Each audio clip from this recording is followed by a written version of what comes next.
খুব শক্তিশালী মানুষ, যে এলাকাতেই যাইতেন একটা করে বউ রেখে আসতেন, একটা করে বিয়ে করতেন। আর আমি উনারে দেখতেছি যে উনি যে জায়গায় গেছেন মাশাল্লাহ সম্পদের মালিক হয়েছেন। আমাদের যিনি সাবেক আইজিপি বেনজির আহমেদ, উনি বেশ কিছুদিন আমাদের এখানে সফলতার সাথে এই চাকরিতে ছিলেন। তো উনার যে সম্পদের ফিরিস দিয়ে কালের কণ্ঠের মাধ্যমে আমরা জানলাম। জানার পর আমার কাছে মনে হয়েছে যে এইটা একটা বিরাট বড় অশনি সংকেত।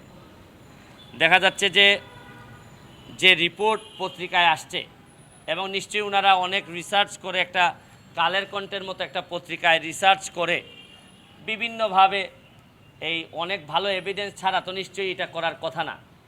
আমার জানা মতে আমি গতকালকে দেখলাম সাবেক আইজিপি মহোদয় বেনজির আহমেদ উনি নিজে একটি লাইভ করেছেন।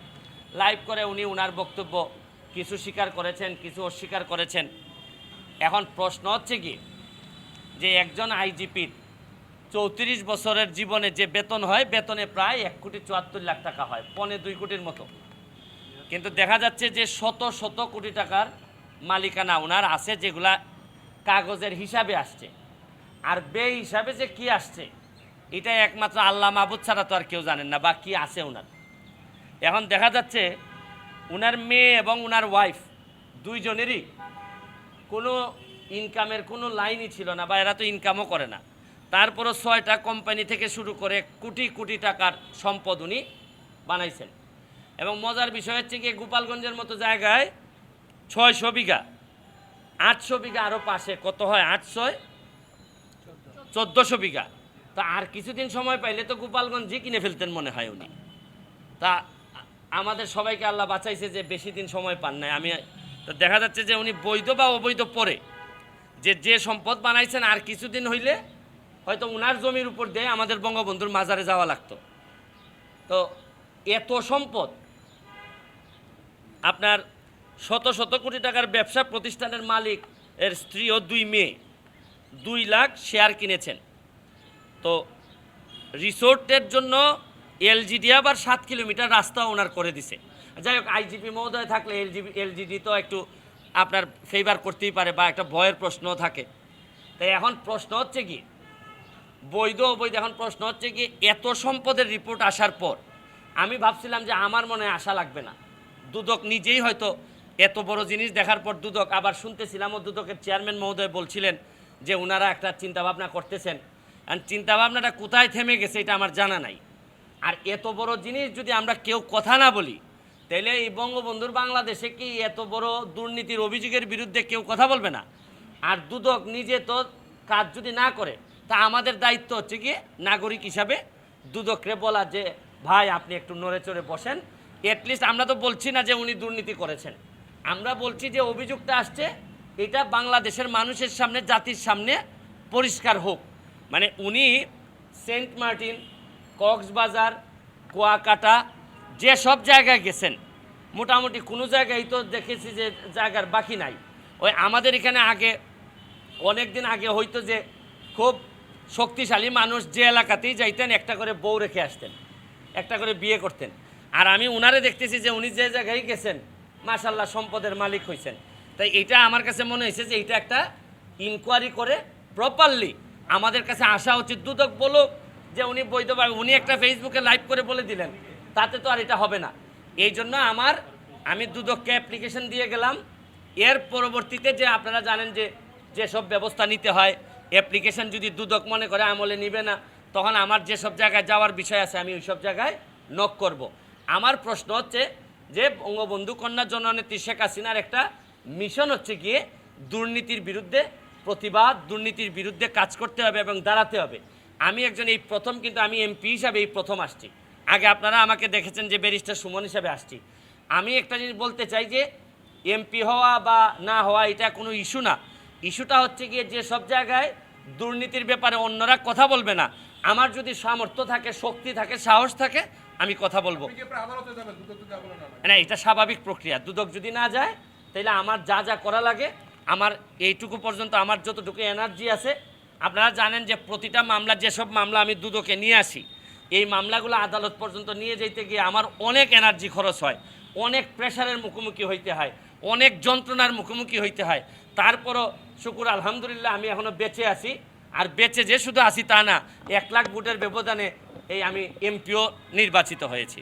যেহেতু আপনি একজন সংসদ সদস্যও বটে, দুদক আপনার এই অভিযোগ যদি আমলে না নেয়, দুদক এবং এই অভিযোগের বিষয়ে আপনি সংসদে কোনো ধরনের ভূমিকা না, সংসদের যে জায়গাতে কাজ করার, আমি একজন ইন্ডিপেন্ডেন্ট ক্যান্ডিডেট হিসাবে আমি আপনারা জানেন বিভিন্ন দুর্নীতির বিষয়ে কথা বলে আসতেছি। আমি সুযোগ পাইলে বলবই, কিন্তু সংসদ তো বিচারের জায়গা না, সংসদ তো ইনকোয়ারি করবে না, আইন প্রণয়নের জায়গা হচ্ছে সংসদ। তাও আমি সুযোগ পাইলে আমি সংসদে এইসব কথা আমি বলবো। নিশ্চয়ই আপনি দুদকের ভূমিকা নিয়ে আলোচনা আমি তো যেটা করতে পারবো দুদকের ভূমিকা নিয়ে আলোচনা করতে পারবো, কিন্তু ইন্ডিভিজুয়াল একটা দুর্নীতির অভিযোগের ভিত্তিতে কেন এটা তদন্ত হচ্ছে না এটা তো আমাকে দুদককেই বলতে হবে। আর আরেকটা জিনিস আপনি চিন্তা করে দেখেন, যেটা আমার কাছে বেশি মানে খুবই শঙ্কার যে বিষয়টা, একজন আইজিপি মহোদয়ের যদি এত সম্পত্তির অভিযোগ থাকে, তাইলে অনেক সৎ পুলিশ অফিসার আছে, তারাই এই নিউজটা পাওয়ার পর এরা তো সততা টিকায় রাখা মুশকিল হবে, আর এরা একটা প্রতিযোগিতায় নেমে যাবে যে আমি তো আইজিপি মহোদয়ের যদি 700-1400 বিঘা থাকে, তা আমি এসপি, তা আমার কি আমি একবারে কম? আমি ডিআইজি, আমি কি একেবারে কম? আচ্ছা আমার বাড়ি না হয় ওই জায়গায় না বা গোপালগঞ্জে না, তাদের মধ্যে একটা প্রতিযোগিতা শুরু হবে। আমি এমপি হিসাবে আমার 2টা উপজেলা আছে, 2টা উপজেলা আমার 2টা থানা আছে, 2জন ওসি মহোদয় আছেন, আমি যে তাদেরকে বলবো যে ভাই প্লিজ দুর্নীতি করা যাবে না, 2 নাম্বারই করা যাবে না, মানুষকে কষ্ট দেওয়া যাবে না, এরা যদি বলে আরে আপনি এত কথা রাখেন তো, আমি যে ডিপার্টমেন্ট থেকে আইছি এই ডিপার্টমেন্টের আইজিপি মহোদয়ের কত সম্পদ আপনি জানেন, আপনি আমাদেরকে ঠকায়েন না, এইসব কথা বললেও তো আমার প্রশ্নের উত্তর দেওয়া কঠিন। এই জন্যই আমি চাচ্ছি যে দুদক বলুক যে উনি করছেন কিনা, তাইলে আমি আমার ওসি মহোদয় এসপি মহোদয়কে বলতে পারবো যে দেখেন এই সব 2 নাম্বারই করলে কিন্তু এটা ভালো হবে না। এটা অন্তত উনি স্পষ্ট করে বলেছেন এবং সব অভিযোগ 45টা অভিযোগ উনি দাবি করেছেন যে সব ভিত্তিহীন। আচ্ছা এই একটু কিন্তু উনি এই 24 মিনিট 52 সেকেন্ডের ভিডিওতে একবারও এর বিরুদ্ধে আইনি পদক্ষেপ নেওয়ার কথা বলেননি। এটা কি ওনার কোনো দুর্বলতার কারণে কি মনে হয়? আচ্ছা উনি কি বললেন না বললেন, প্রতিটা যারা অপরাধী হয়েছে শেষ পর্যন্ত, কোনো অপরাধী শেষ পর্যন্ত কেউ কি বলে যে আমি এটা করছি, তাহলে তো বিচার উনিই করে ফেলতেছেন।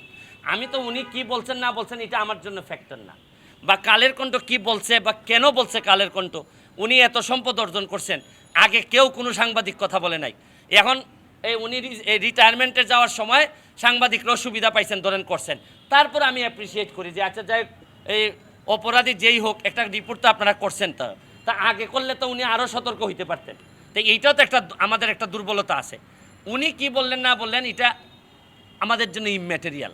আমাদের জন্য হচ্ছে গিয়ে যে প্রতিষ্ঠিত সংস্থা আছে তারা, আমি একটা অভিযোগ আমার বিরুদ্ধে আপনি তুলেন, আমি হয়তো বলবো না, আপনার বিরুদ্ধে তুললে আপনি না করবেন, কারণ আপনার বিবেচনায় আপনি হয়তো চিন্তা করছেন যে আরে আমি এত বড় অফিসার, আমার কিছু সম্পদ নেই, এটা তো বৈধই, এত কথা কিসের, আমি কত বড় চাকরি করছি।